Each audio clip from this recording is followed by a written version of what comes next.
ইউনূস সাহেবের নেতৃত্বে সরকার না পেত তাহলে এতদিনে আরো 3 বার প্রতিবিপ্লব করার জন্য শেখ হাসিনা পার্শ্ববর্তী রাষ্ট্র থেকে উঠে পড়ে লেগেছে এবং তিনি তার সেই ষড়যন্ত্র বাস্তবায়নের পথে অনেক দূরে গিয়ে যেতেন। শুধুমাত্র ডক্টর মোহাম্মদ ইউনূসের ব্যক্তিত্ববোধের কারণে, তার আন্তর্জাতিক খ্যাতির কারণে, তার নিজের যোগ্যতার কারণে এবং তার ভদ্রতা, মাধুর্যতা, সৌন্দর্যতার কারণে বিশ্বের বড় বড় পরাশক্তির শাসক গোষ্ঠী আজ বাংলাদেশের দিকে তাকিয়ে আছে, বাংলাদেশকে সম্মান দিচ্ছে, বাংলাদেশের এই বর্তমান সরকারকে সমীহ করছে এবং তাদেরকে সমর্থন জুগিয়ে যাচ্ছে। এমনকি কোনো কোনো রাষ্ট্র ইতিমধ্যেই বাংলাদেশে অর্থনৈতিকভাবে সুপ্রতিষ্ঠিত করতে তারা তাদের সহযোগিতা অব্যাহত রাখা শুরু করেছে। রেমিট্যান্স যোদ্ধারা বিদেশ থেকে হাজার হাজার কোটি টাকা রেমিট্যান্স পাঠাচ্ছে, যা দেখে এখন আওয়ামী লীগের এবং পরাশক্তির মাথা খারাপ হয়ে গিয়েছে। কিছু কিছু ভাইয়েরা বাংলাদেশের মধ্যেই এবং বাংলাদেশের বাহিরেও যারা আজকের শেখ হাসিনার আদর্শ লালন করে, শেখ হাসিনার মদত পুষ্টে চলতে চায় কিংবা শেখ হাসিনার মতো করেই বলতে চায়, আজকে তাদের কাছে ডক্টর মোহাম্মদ ইউনূস হচ্ছে একজন খারাপ মানুষ এবং ডক্টর মোহাম্মদ ইউনূসের এই সকল অর্জনকে তারা কোনোভাবে মেনে নিতে পারছে না।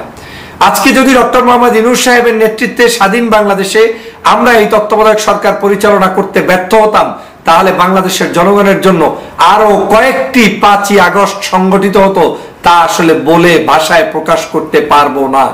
আপনারা জানেন ডক্টর মোহাম্মদ ইউনূস আজকে আমাদের সাথে থাকার কারণে আমরা বিশ্বের কাছে যে সম্মানিত হয়েছি, সেই সম্মানিত হওয়ার পাশাপাশি আমরা আমাদের দেশে প্রতি বিপ্লব ঠেকাতে পেরেছি। কারণ কি জানেন, প্রত্যেকটি শক্তির একটি বড় শক্তি দরকার। যেমন আপনি একটি কাজ করেছেন, আপনার সাথে কারো না কারো শক্তি সঞ্চার হতেই হবে। যেহেতু শেখ হাসিনা একটি দেশের উপরে নির্ভর করে সবসময় ষড়যন্ত্র অব্যাহত রাখে, তখন আপনাকে আরো ভিন্ন কোনো বড় শক্তি, পরাশক্তিকে সাথে নিয়েই তার এই ষড়যন্ত্র মোকাবেলা করতে হবে। বাংলাদেশের প্রেক্ষাপটে ডক্টর মোহাম্মদ ইউনূস থাকার কারণেই আমরা এই সকল পরাশক্তিগুলোকে কাছে পেয়েছি। দুঃখের বিষয় কি জানেন, গত প্রায় 16 বছর পর্যন্ত ফ্যাসিবাদী নেত্রী শেখ হাসিনা বাংলাদেশে ডক্টর মোহাম্মদ ইউনূসকে বিতর্কিত করতে বিভিন্ন ধরনের বক্তব্য দিয়েছেন। তিনি তাকে টুস করে পদ্মা সেতু থেকে ফালাতে চেয়েছেন, যেমনি ভাবে খালেদা জিয়াকে ফালাতে চেয়েছেন, আবার তাকে খালেদা জিয়াকে চুবাতে চেয়েছেন, ডক্টর মোহাম্মদ ইউনূসকে টুস করে ফেলে দিয়ে আবার তুলে আনতে চেয়েছেন। এই যে নেগেটিভ মন্তব্য, শুধু কি তাই, তাকে দুর্নীতিগ্রস্ত একটি সরকার, সারা বাংলাদেশের বিতর্কিত একটি সরকার, পালায়নকৃত সরকার শেখ হাসিনা তাকে যে ভাষায় গালি দিয়েছে, সুদখোর বলেছে, মামলা দিয়েছে, তার গ্রামীণ ব্যাংককে দখল করেছে, এভাবে করে বিভিন্ন প্রতিষ্ঠানগুলোর উপরে যেভাবে চড়াও হয়েছে, সেখান থেকেই প্রমাণ হয় শেখ হাসিনা জানতেন যে ডক্টর মোহাম্মদ ইউনূস একজন বিখ্যাত ব্যক্তি, তার মতো ব্যক্তির পক্ষেই সম্ভব শেখ হাসিনা চলে গেলে রাষ্ট্র পরিচালনা করা। আর যখন ডক্টর মোহাম্মদ ইউনূস রাষ্ট্র পরিচালনা করবে, তখন শেখ হাসিনার পক্ষে তাকে বিতর্কিত করে নামানো সম্ভব নয়। সে কারণে 16 বছর পর্যন্ত তিনি তাকে চিনতে পেরেছেন এবং তার বিরুদ্ধে কুৎসা রটিয়ে গিয়েছেন যাতে ইউনূসকে ঠেকানো যায়। কিন্তু ডক্টর মোহাম্মদ ইউনূস সাহেবকে তিনি ঠেকাতে পারেননি। আল্লাহর অশেষ মেহেরবানিতে আমরা বাংলাদেশে তাকে ফিরে পেয়েছি। কিন্তু দুঃখ, ভারাক্রান্ত হৃদয় নিয়ে বলতে হয়, আজ বাংলাদেশের আমাদের মতো, আপনাদের মতোই অনেক ব্যক্তি যারা ইউটিউবে কথা বলেন, অনলাইনে কথা বলেন, সমাজ সংস্কার নিয়ে অনেক বক্তব্য দেন, তাদের মতো ব্যক্তিরাও যখন যে আদর্শেরই হোক না কেন, যে ধর্মেরই হোক না কেন, যে মতেরই হোক না কেন, ব্যক্তি যেহেতু দেশের পক্ষে লড়াই করবেন, কথা বলবেন, তখন যদি শেখ হাসিনার মতো সেই বক্তব্যগুলো উপস্থাপিত হয়, তাহলে আমাদের ভয় লাগে যে আজকে শেখ হাসিনা যা করতে চাচ্ছেন সেটাই আপনার বক্তব্যে প্রতিষ্ঠিত হয় কিনা। আমি এক ভদ্রলোকের বক্তব্যে দেখতে পেলাম, তিনি বলছেন ডক্টর মোহাম্মদ ইউনূসের অলস, অকেজো, অথর্ব, বুইরা হাবরার অন্তর্বর্তী সরকার। আবার আপনাদেরকে বলছি, ডক্টর মোহাম্মদ ইউনূস নাকি অলস, অকেজো, অথর্ব, বুইরা হাবরার অন্তর্বর্তী সরকার। আপনি ডক্টর মোহাম্মদ ইউনূস সাহেবকে বুইরা হাবরা বলছেন? ডক্টর মোহাম্মদ ইউনূস এই বয়সে এই মুহূর্তে যে কয় ঘন্টা কাজ করতে জানে, যে পরিমাণ তার ভিতরে স্পিরিট রয়েছে, বাংলাদেশের আর দ্বিতীয় আরেকজন ব্যক্তি দেখান যিনি এই পরিমাণ কাজ এই বয়সে করতে পারে। ডক্টর মোহাম্মদ ইউনূস বাংলাদেশের মধ্যে একজন ব্যক্তি যিনি নোবেল লরিয়েট, যিনি বাংলাদেশের জন্য গৌরব বয়ে এনেছেন বাংলাদেশ রাষ্ট্র হিসেবে অনেক জায়গায় যেখানে চেনে না সেখানে ডক্টর মোহাম্মদ ইউনূসকে চেনে, এবং ইউনূস কোন দেশ? বাংলাদেশ, সেই কারণে বাংলাদেশ কেউ চেনে। এটা আমার দেশের গর্বের। বাংলাদেশের এই ডক্টর মোহাম্মদ ইউনূসই একমাত্র ব্যক্তি যিনি আজকে নোবেল লরিয়েট হয়ে বাংলাদেশের এই বর্তমান তত্ত্বাবধায়ক সরকারের প্রধান দায়িত্বে আছেন। পৃথিবীর অন্য কোনো রাষ্ট্রে এই মুহূর্তে কোনো নোবেল লরিয়েট তত্ত্বাবধায়ক সরকার কিংবা এই ধরনের ছোট সরকারের কোনো দায়িত্বে আছে কিনা আমার সন্দেহ, আমার জানা মতে নেই। তাহলে সেই ডক্টর মোহাম্মদ ইউনূস যে 24 ঘন্টার মধ্যে সামান্য সময় তিনি রেস্ট নিয়ে বাকি সময়টুকু তার জীবনের জন্য কাজ করেন, নিজের জন্য, সমাজের জন্য, দেশের জন্য। আজ নোবেল লরিয়েট ডক্টর মোহাম্মদ ইউনূসের তো তত্ত্বাবধায়ক সরকারের দায়িত্ব নেওয়ার কথা না, আমরা তাকে দায়িত্ব দিয়েছি। এটা 5ই আগস্টের সফলতা, যে বাংলাদেশের যুবকরা যেই 1500 মানুষ জীবন দিয়েছে ওর জীবনের মূল্যের কারণে আজকে যখন বাংলাদেশ সকল জাতিতে জাতিতে সকল দলে দলে বিভিন্ন ধরনের হিংসা বিদ্বেষ শেখ হাসিনা ছড়িয়ে দিয়েছে, তখন ডক্টর মোহাম্মদ ইউনূসকে এদেশের যুবকরা, তরুণরা, সাধারণ নাগরিকরা টেনে এনে বসিয়েছে ক্ষমতায়। তাহলে তাকে কেন আমাকে শত্রু বানাতে হবে? তাহলে তার বিরুদ্ধে কেন আমাকে বিষোদ্গার করতে হবে? তাহলে তাকে ছাড়া আপনার কাছে পছন্দের লিস্টে কোন ব্যক্তি আছে? কে কাকে বসাতে চান? যাকে বসাইলে সহজেই আওয়ামী লীগকে পুনর্বাসন করা সম্ভব, যাকে বসাইলে সহজেই বাংলাদেশের এই বিজয়কে বিচ্ছিন্ন করা সম্ভব, যাকে বসাইলে সহজেই বাংলাদেশের মানুষের এই মুক্তিকে বিচ্ছিন্ন করে দেওয়া সম্ভব। আজ ডক্টর মোহাম্মদ ইউনূসের যোগ্যতার কাছে আমরা পরাস্ত হয়েছি। শেখ হাসিনা গত 16 বছরে যে পরিমাণ মানুষের সাথে আন্তর্জাতিক অঙ্গনে রিলেশন ডেভেলপ করেছে বলে তারা মানুষের কাছে মিথ্যা তথ্য উপস্থাপন করে, আর ডক্টর মোহাম্মদ ইউনূস শুধুমাত্র জাতিসংঘের একটা অনুষ্ঠানে গিয়েছে, সেই অনুষ্ঠানে যে কয়জন মানুষের সম্মান পেয়েছে সেটা বাংলাদেশের ইতিহাসে গত কয়েক বছরে কেউ দেখাতে পারেনি। প্রিয় সহযোদ্ধা ভাইরা, দেশবাসী, আপনাকে প্রথমে বলতে হবে যে এই সরকার কার সরকার? এই সরকার আওয়ামী লীগের সরকার, নাকি এই সরকার আওয়ামী লীগকে পরাস্ত করে আমরা প্রতিষ্ঠিত করেছি সেই সরকার? তাহলে আমাদের সরকারকে আমাদের কি আগলে রাখতে হবে? আমাদের এই সরকারকে আমাদের কি কাজ করার সুযোগ করে দিতে হবে? আজ সারা বাংলাদেশে ডক্টর মোহাম্মদ ইউনূস সাহেবকে সহযোগিতা করে যাচ্ছেন বাংলাদেশের সেনাপ্রধান জেনারেল ওয়াকারুজ্জামান এবং বাংলাদেশের সেনাবাহিনী, নৌবাহিনী, বিমান বাহিনীর সদস্যরা। আজকের এই বাহিনীর সদস্যদেরকে বিতর্কিত করতে পারলে পার্শ্ববর্তী রাষ্ট্র খুশি হয়। এই বাহিনীকে যদি দুর্বল করতে পারেন তাহলে তারা আগমন করতে সুবিধা হয়, কারণ তারা হোঁচট খেয়েছে। তারা ভাবতেও পারে নাই যে বাংলাদেশে 5ই আগস্ট এরকম একটি বিপ্লব সাধিত হয়ে যাবে। তো যারা হোঁচট খেয়েছে তারাই তো শুনতে চায় আপনার মুখে, আমার মুখে সেনাবাহিনীর দুর্বল গাথা তথ্য, সেনাবাহিনীর বিরুদ্ধাচারণ, বাংলাদেশ জেনারেল ওয়াকারুজ্জামানের বিরুদ্ধে বক্তব্য। তারাই শুনতে চায় ডক্টর মোহাম্মদ ইউনূসের বিরুদ্ধে বক্তব্য। তাহলে তাদের হয়ে আমি কাজ করছি নাকি কোনো এজেন্ট হয়ে কাজ করছি? নিজেকে প্রশ্ন করতে হবে। আজকের এই বাংলাদেশে সেনাবাহিনী আছে বিধায় বাংলাদেশের এই মুহূর্তে দুর্যোগ মোকাবেলায় তারা কাজ করছে, পুলিশ বাহিনীর সংস্কারে তারা কাজ করছে। সারা বাংলাদেশের চুরি, ডাকাতি, হত্যা, রাহাজানি যে লুটেরাদের একটি অবস্থান ছিল সেখান থেকে বাংলাদেশকে মুক্ত করে 5ই আগস্টের পরে একটি নিরাপদে বাংলাদেশকে সঠিক গন্তব্যে নিয়ে যাচ্ছে এই জেনারেল ওয়াকারুজ্জামানের নেতৃত্বে সেনাবাহিনী এবং যৌথ বাহিনী। আজকে তাদেরকে বিতর্কিত করার মধ্য দিয়ে আমাদের কোনো সফলতা নেই। আমাদের সফলতা সেখানেই যেখান থেকে শেখ হাসিনাকে আমরা পরাস্ত করেছি, সেই পরাস্তর জায়গা থেকে বাংলাদেশকে বিনির্মাণ করতে আমরা ঐক্যবদ্ধভাবে এগিয়ে যাচ্ছি। এটাই আমাদের সফলতা। আমাদের সফলতা এটাই যে আমরা গত প্রায় 16 বছর পর্যন্ত বিটিভিতে শেখ হাসিনা ছাড়া কাউকে দেখতাম না, এখন বাংলাদেশের সমগ্র নাগরিকদের সঠিক তথ্য বিটিভিতে দেখি। সকল দল মতের মানুষদের, ধর্মগোষ্ঠী মানুষদের একটি সেন্টারে পরিণত হয়েছে বিটিভি। আমাদের সফলতা সেখানেই যে আজকের বাংলাদেশের তত্ত্বাবধায়ক সরকার প্রতিষ্ঠা হওয়ার পর থেকে এখন পর্যন্ত প্রায় 3 বারের অধিক সময় বিভিন্ন সময়ের বড় বড় রাজনৈতিক দলগুলোর সাথে সংলাপ করেছে, কথা বলেছে, বলার চেষ্টা করেছে, বসেছে। আমাদের সফলতা এটাই যে বাংলাদেশের আয়নাঘর চুরমার হয়ে গিয়েছে, সেখান থেকে আজকের মুক্তি পেয়েছে আমান আল আজমি, মীর কাসেম আলীর সন্তান আজকের আরমান, তারপরে বিভিন্ন জায়গা থেকে যারা জেলের মধ্যে ছিলেন, বন্দী ছিলেন, মিথ্যা মামলায় নিমজ্জিত ছিলেন, তারা আজকের মুক্তি পাচ্ছে। আমাদের সফলতা সেটাই যে দেশনেত্রী বেগম খালেদা জিয়া আজকের বৃদ্ধ বয়সে অন্ততপক্ষে তিনি তার চোখের সামনে তিনি জেল মুক্তি হয়ে স্বাধীন দেশে বসবাস করছে। তাহলে সফলতার কি দেখতে চান? সফলতা মানে এই নয় যে আমি সারাক্ষণ তাদের পিছনে লেগেই থাকবো, বলতেই থাকবো এবং তাদেরকে একটু কাজ করারও সুযোগ করে দিব না।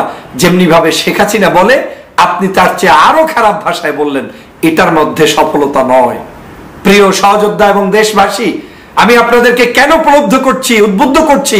আপনাদেরকে এজন্যই করছি, আমাদের আন্দোলনের মূল টার্গেটটা ছিল শেখ হাসিনা, আমাদের আন্দোলনের মূল জায়গাটা ছিল আওয়ামী লীগ, আমাদের আন্দোলন ছিল তাদের বিরুদ্ধে, কারণ তারা 16 বছরে মানুষের অধিকার হরণ করেছে, খুন করেছে, গুম করেছে, নৈরাজ্য সৃষ্টি করেছে।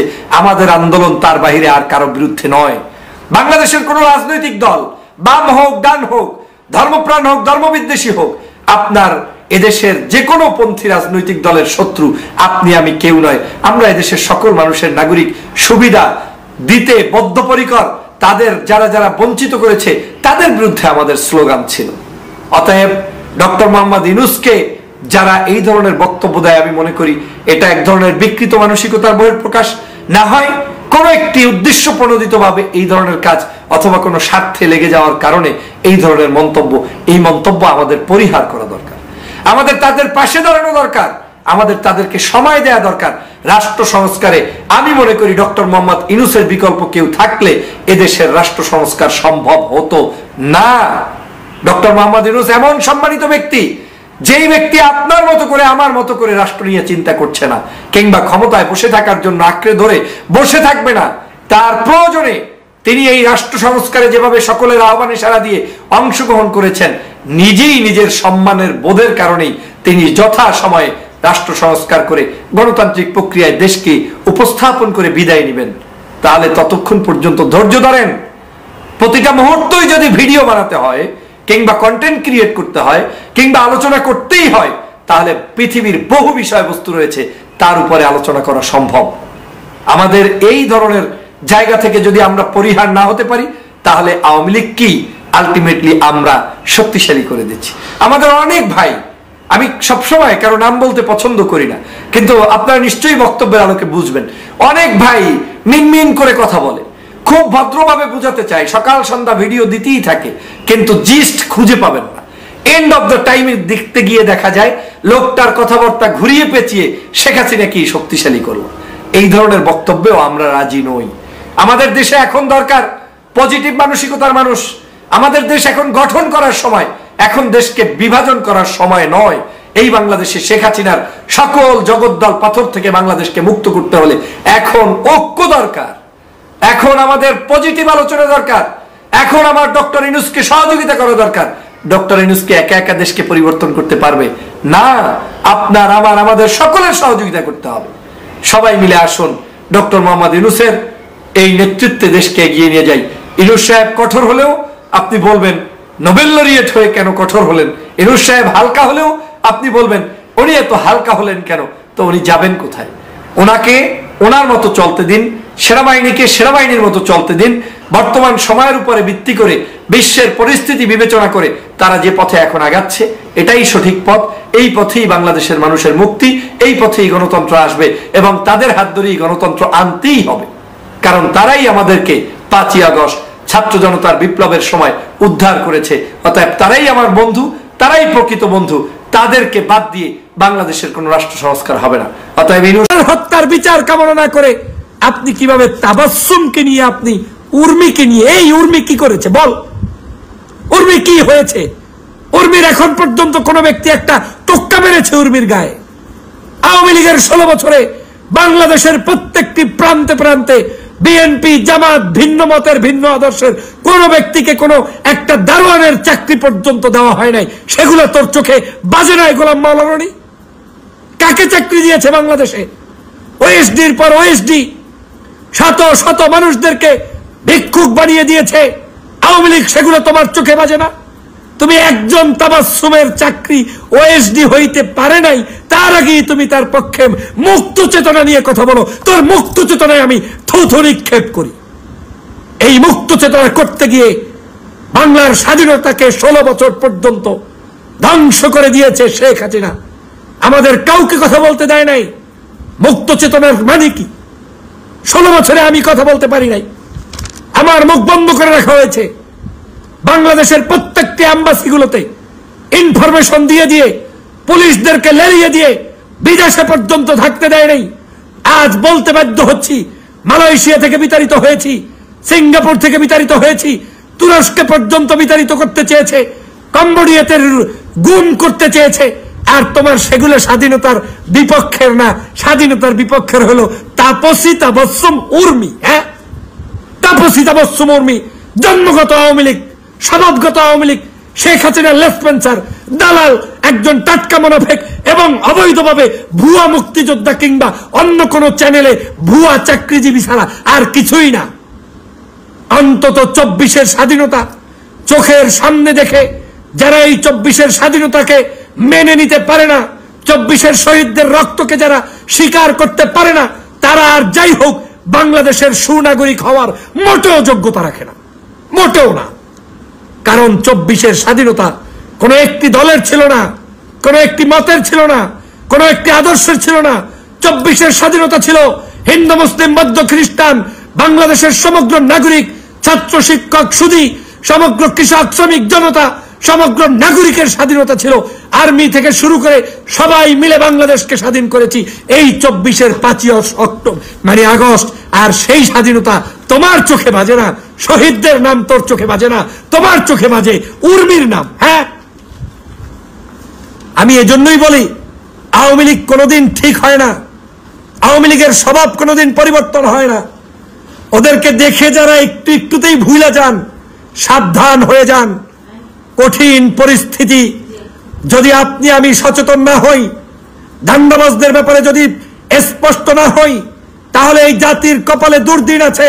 গোলাম মাওলা রনি, আপনি 2024-এর ছাত্র জনতার এই আন্দোলনে কি অবদান রেখেছেন, কতটুকু অবদান রেখেছেন, আপনার কি ভূমিকা আছে? আপনি এই দেশের মানুষের 1600 মানুষের অধিক যে মানুষকে খুন করা হয়েছে, হত্যা করা হয়েছে, সেই সময়ে আপনি কি ভূমিকা পালন করেছেন?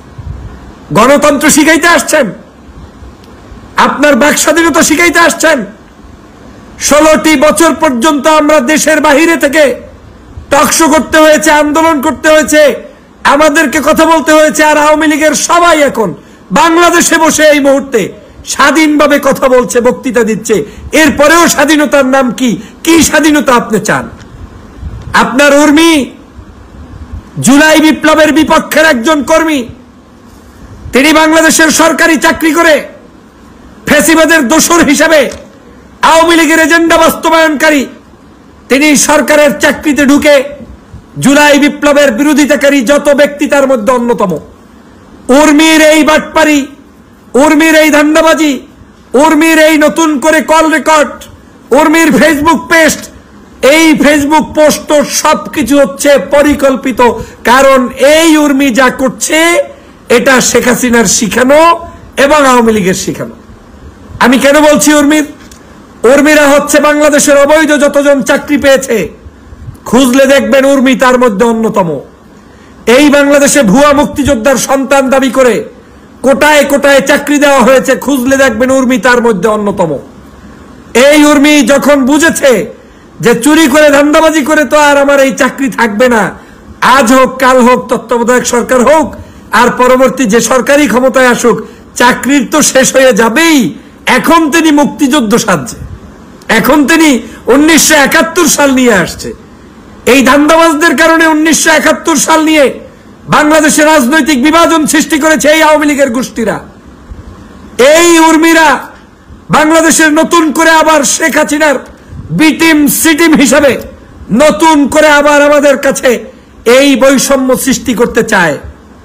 আপনার উর্মি, যেই উর্মি আবু সাইদকে সন্ত্রাসী বলেছে, যেই উর্মি তত্ত্বাবধায়ক সরকারকে ভিন্নভাবে ফেসবুকে পোস্ট করে গালিগালাজ করেছে, প্রস্তুত থাকতে বলেছে, সরকারের চাকরি অবস্থায় বেতন খায় আমার টাকায়, পয়সা পায় আমার টাকায়, বিদেশি রেমিটান্স যোদ্ধাদের টাকায় ওদের বেতন হয়, সরকারের চাকরি করে দালালি করে, সেই তাপসী তাবাসসুম উর্মি আজকের বর্তমান তত্ত্বাবধায়ক সরকারকে বলে যে প্রস্তুতি নিন, হুমকি দিচ্ছে।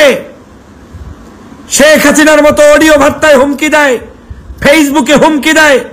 আর সেই আজকের তাপসী তাবাসসুম উর্মিকে আপনি কি বলেন, স্বাধীনতা দেওয়া হয় নাই বলে রনি সাহেব আপনি মন্তব্য করেন। রনি সাহেব, আপনার বক্তব্য বাংলাদেশের জনগণের কাছে ইনিয়ে বিনিয়ে কিনিয়ে ভোরবেলা একটু জামাত, বিকাল বেলা একটু বিএনপি, রাতের বেলা একটু আওয়ামী লীগ, ভোর রাত্রি একটু হেফাজত, এরপরে আর একটু তাহাজ্জুদ। এই পেঁচিয়ে গুছিয়ে কি বলতে চান আপনি জাতিকে? আপনি যা বলেন ক্লিয়ার বলেন। আপনি আওয়ামী লীগ করলে আমার আপত্তি নাই। 2টা মাস মাত্র শেষ হলো এই সরকারের। 1500 মানুষকে আমার এই দেশে আওয়ামী লীগ হত্যা করেছে। গণতন্ত্র মানা একটা মানুষ কি বলতে পারেন না? কোথায় এই 1500 মানুষের বিচার? কোথায় আমাদের এই রক্তের বদলা নেওয়ার জন্য আমার ভাইয়েরা কি এখন পর্যন্ত প্রশ্ন তুলেছেন? আওয়ামী লীগের এই চক্রান্তকারীর হত্যার শিকার যারা হয়েছে তাদেরকে নিয়ে কি কেউ কন্টেন্ট ক্রিয়েট করছেন, ভিডিও বানাচ্ছেন, বক্তব্য দিচ্ছেন? কেন দিচ্ছেন না? তাবাসসুম, তাবাসসুম তো টাউট। এটা তো আওয়ামী লীগের লেসপেন্সার, এটা তো আওয়ামী লীগের দালাল।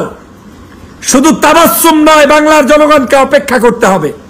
তাবাসসুম মার্কা আরো কয়েকটা না, প্রয়োজনে আরো শত তাবাসসুম এরকম ঘপটি মেরে বসে আছে।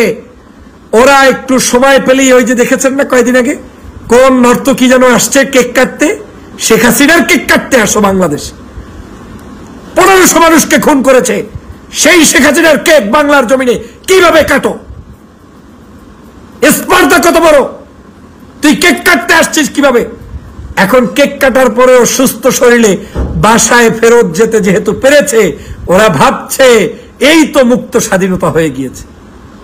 আজ এই মুক্ত স্বাধীনতা দিতে দিতে দিতে দিতে বাংলাদেশের স্বাধীন সার্বভৌম আমার দেশকে নিয়ে ছিনিমিনি খেলছে একটি জাতি, একটি গোষ্ঠী, একটি ব্যক্তি বিশেষ। তাদের ব্যাপারে আপনাদেরকে আমাদেরকে সতর্ক হওয়া ছাড়া কোনো উপায় নাই।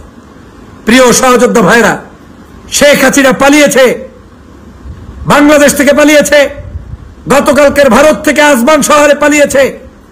তার কোনো নীতি নৈতিকতা আদর্শ বলতে কিচ্ছু নেই। যদি আদর্শের চিনি পুটা পর্যন্ত থাকে তাহলে তিনি আওয়ামী লীগের নেতাকর্মীদেরকে ফেলে রেখে চলে যেতে পারে না। পারলে জেল খাটতাম, পারলে বিচারের সম্মুখীন হতা, পারবে না, কারণ এত মানুষ হত্যা করেছে।